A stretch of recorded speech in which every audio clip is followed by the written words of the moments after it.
Baik teman-teman, materi pada hari ini dan beberapa minggu ke depan kita akan fokus mempelajari tentang penulisan feature ya. Jadi ini adalah materi yang tidak hanya bicara masalah konsep, tapi nantinya saya akan mengajak teman-teman untuk berpraktek ya, melakukan praktek menulis feature ya. Yang nanti ujungnya saya ada surprise untuk kalian bahwa nantilah ya di penugasan akan saya jelaskan. Kita akan fokus dulu ke feature ya. Kenalan dari mana Pak? Kenalan tentang feature-nya. Oke, kita mulai berkenalan dengan feature dari ciri-cirinya dulu ya. Jadi materi ini mahasiswa akan belajar tentang pengertian feature ya. Ciri feature, mengawali penulisan feature, jenis lead yang digunakan untuk mengawali feature, dan proses penulisannya ya. Jadi saya ulangi, materi kita tentang feature akan banyak bicara tentang apa itu feature, karena teman-teman masih ada juga yang belum paham ya tentang feature ya. Kemudian ciri-ciri feature itu seperti apa ya. Kemudian bagaimana Pak cara mengawali menulis feature? Kalau kemarin kita mengawali tulisan hard news gampang gitu, udah bisa semua. Tapi bagaimana menulis feature ya. Kemudian jenis lead yang digunakan bagaimana dalam feature dan bagaimana proses penulisan setelah saya selesai menulis lead feature. Nah, itu nanti akan kita bahas dalam pertemuan pagi hari ini. Nah, ini contoh tulisan feature ya. Jadi sebelum kita masuk lebih jauh tentang feature, ini adalah contoh tulisan feature. Asnawi, seorang mahasiswa UMY wisuda dengan membawa lapak gorengan. Nah, ini udah mulai terbuka nih teman-teman. Oh, ini toh feature tuh kok lebih hal-hal seperti ini ya. Nah, jadi contohnya seperti itu. Ada juga contoh ini kisah Asnawi mahasiswa UMY jadi sarjana dari jualan gorengan. Oke, kita berangkat dari contoh dulu supaya kita bisa melakukan membayangkan ya, apa yang kita tulis dalam feature itu. Nah, jadi dari contoh Asnawi tadi yang sarjana dan jual gorengan, dan itu masuk ke beberapa portal berita online, jadi pengertian feature itu adalah berita ringan ya, atau soft news ya.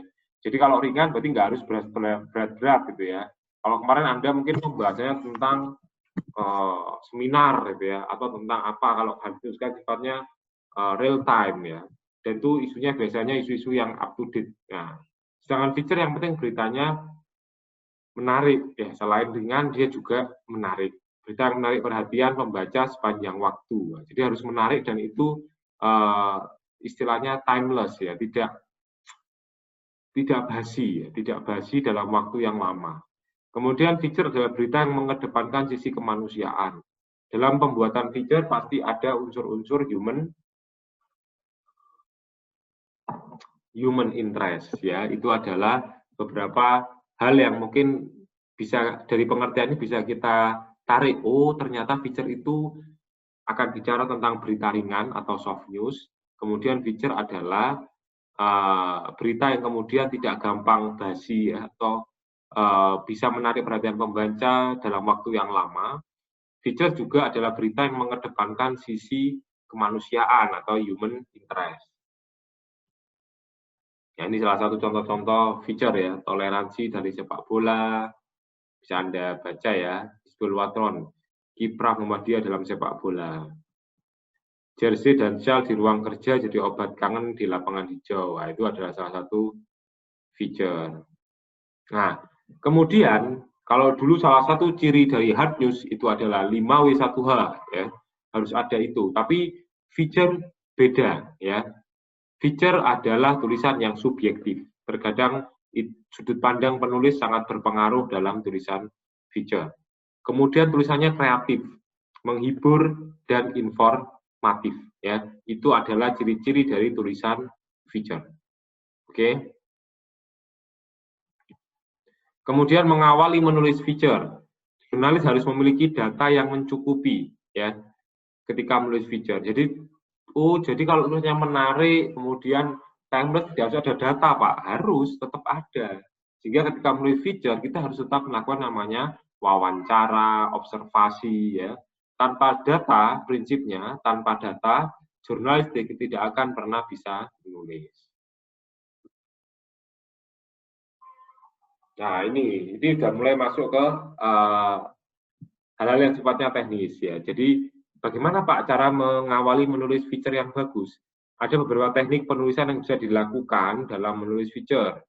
Kita harus tahu rangkaian peristiwanya ya.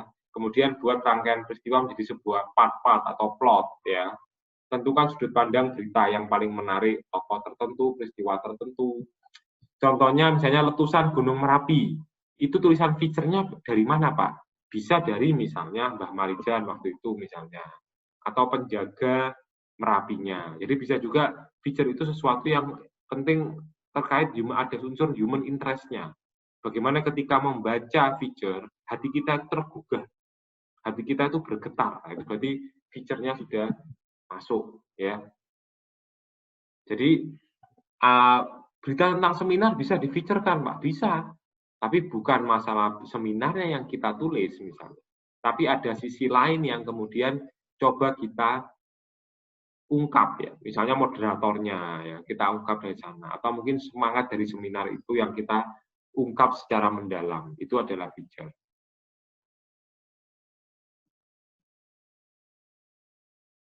Kemudian bagaimana seterusnya, Pak? Jadi setelah Anda membuat judul, membuat plot ya, membuat rangkaian peristiwa, kemudian menentukan judul, kemudian harus Anda lakukan adalah membuat lead.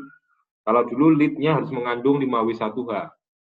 Tapi dalam tulisan feature, kepala berita atau lead tidak harus merupakan ringkasan berita. Ya, namun tetap harus membuat pembaca tertarik pada berita. Kita harus bisa menentukan klimaks dari berita. Kira-kira mau saya tembak di aspek mana nih tulisan feature saya. Ya. Dan jangan lupa ketika menulis feature, Anda harus mengakhiri sebuah berita feature dengan sesuatu yang menarik. Happy ending, klimaksnya harus bagus. Ya. Kalau menulis feature itu seperti itu.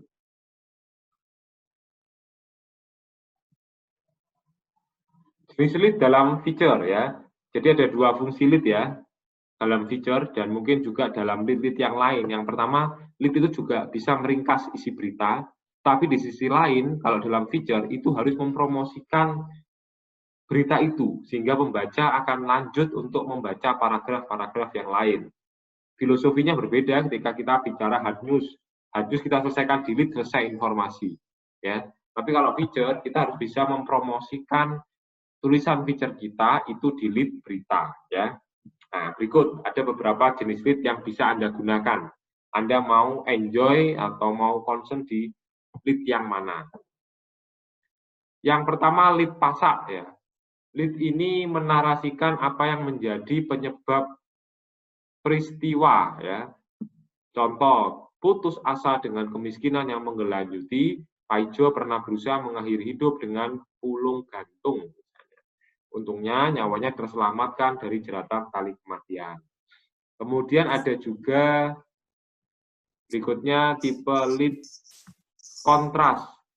Lead yang menampilkan kontradiksi. Contohnya Pak, seperti ini. Lanyala Mataliti akhirnya terpilih sebagai Ketua Dewan Perwakilan Daerah atau DPD, meskipun pernah tersandung kasus korupsi. Sebuah kontradiksi di tengah pemberantasan korupsi. Jadi ada meskipun, itu kan kontradiksi dan kita ingin akhirnya membaca artikelnya secara full. Ya. Kemudian dicontoh juga, meskipun pernah tersandung kasus video panas dengan penyanyi dangdut Maria Eva, Yahya Zaini dilantik sebagai anggota Dewan Perwakilan Rakyat. Itu salah satu contoh lead kontras. Ada juga lead pertanyaan ya. Lead ini berisi pertanyaan yang digunakan untuk memancing keingintahuan pembaca. Ya. Contohnya, Yogyakarta selama 5 tahun terakhir tidak pernah mendapatkan adipura. Mengapa demikian? Itu bisa jadi lead. Ya.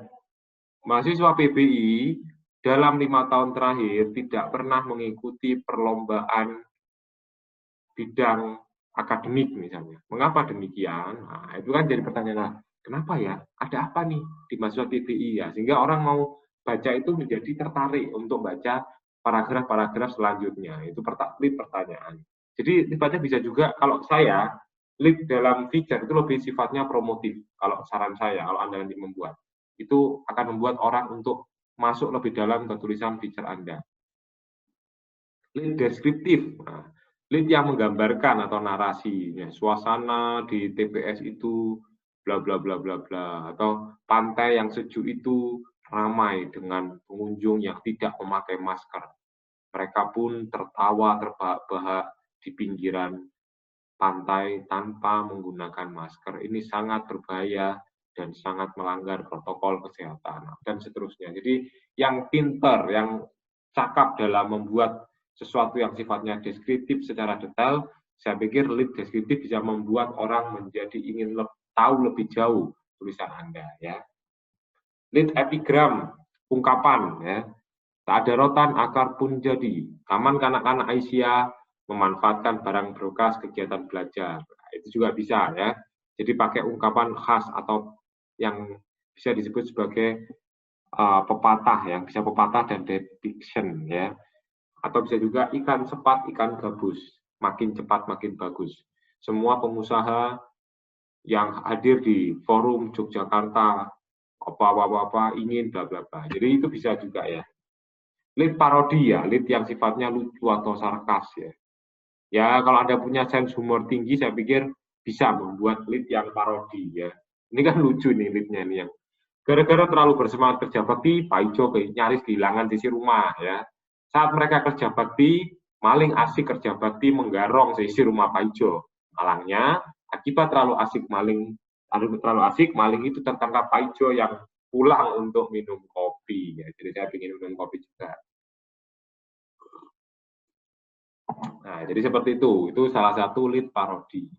Kemudian ada juga lead kutipan, kita mengutip kata-kata orang penting ya, misalnya Jokowi mengatakan vaksin akan hadir 1 bulan lagi, diharap semua masyarakat siap untuk melakukan vaksinisasi misalnya. Itu satu kutipan-kutipan di awal, itu kan membuat orang tertarik ya. Mahasiswa PBI sangat cakap melakukan tulisan feature. Tegas Bapak Filosa Gita Sukmono, dosen pengampu. Itu kan, wah, gimana nih cakapnya nih, gimana bagusnya nulisnya. Itu kan bisa juga akan melihat di bawah. Itu ya teman-teman. Jadi kita yang pertama cara menulis feature, kita harus tahu rangkaian peristiwa, kita buat plotnya, kita buat alurnya bagaimana nanti. Judul harus menarik, yang tadi contohnya Asnawi itu. Kemudian sudah saya jelaskan contoh-contoh membuat lead. Nah, setelah lead, kita masuk ke bagian tubuh dari feature. Yaitu tulislah pendekatan human interest, sisi kemanusiaan harus ada, kedekatan Anda terhadap objek yang Anda tulis itu menjadi penting ya. Saya sarankan tetap gunakan kutipan langsung dan tidak langsung ya. Selalu digunakan tulisan-tulisan yang sifatnya naratif dan deskriptif ya. Jadi tulisan feature yang bagus kalau ada poin-poin itu, termasuk kalau Anda sering baca novel, sering nulis-nulis yang sifatnya deskriptif, bisa menggambarkan secara detail, Anda akan lebih mudah menulis feature. Itu ya teman-teman untuk materi yang pertama. Kemudian saya akan menambahkan materi berikutnya untuk menambah pemahaman Anda, yaitu tentang ini ya, berapa hal. Nah, jadi dari penjelasan saya di slide yang pertama itu bisa kita resapi dan kita hayati ya, bahwa tulisan feature itu bukan berita dalam arti biasa ya, bukan hanya sekedar berita faktual, melainkan berita yang dibuat menarik dengan dibumbui unsur human touch, sentuhan perasaan manusia. Jadi kalau teman-teman membuat feature, kita harus masukkan human touch itu, sehingga pembaca ketika membaca ada transfer rasa yang kemudian masuk ke pembaca itu. Itu artinya feature diolah sedemikian rupa, sehingga letaknya untuk dimuat dalam media bukan karena berita itu penting. Sekali lagi, feature dimuat di media bukan karena berita itu penting, tapi karena ditulis secara menarik. Berikutnya, ini kekuatan feature ya. Jadi dia menghibur ya, menimbulkan rasa heran, ada lucunya, takjubnya, terharu, cemas, kasihan, jengkel, ada sensasinya, yaitu salah satu kekuatan feature ya. Oke. Coba kita cermati, kalau yang dari tadi penasaran bedanya apa ya? Berita biasa atau hard news dengan berita feature yang masuk kategori soft news. Ternyata seperti ini teman-teman semua. Nah, nanti ya itu kita pikirkan. Tapi ini saya kutipkan dulu dari Alexis McKean bahwa dia memberi pandangan tentang feature, bahwa keabsahan, kekuatan, dan ciri pengenal feature terletak pada aspek imajinasi. Ya. Tapi bukan berarti kebenaran itu akan hilang, tapi ada unsur imajinasi dalam tulisan saya. Yang tadi, yang saya sebut sebagai, kalau teman-teman sering menulis novel, baca novel, sering menulis secara deskriptif, saya pikir akan bagus ketika menulis feature. Karena sana akan ada perasaan yang menggugah pembaca tentang sesuatu yang sifatnya empati, simpatis, ya, takjub, dan lain sebagainya. Menulis feature itu menulis cerdas. Menulis hard news adalah menulis cepat. Ya. Jadi itu dibedakan. Kalau kemarin hard news Anda dituntut menulis cepat dan tepat, sesuai 5W1H. Tapi kalau menulis feature, itu menulis cerdas.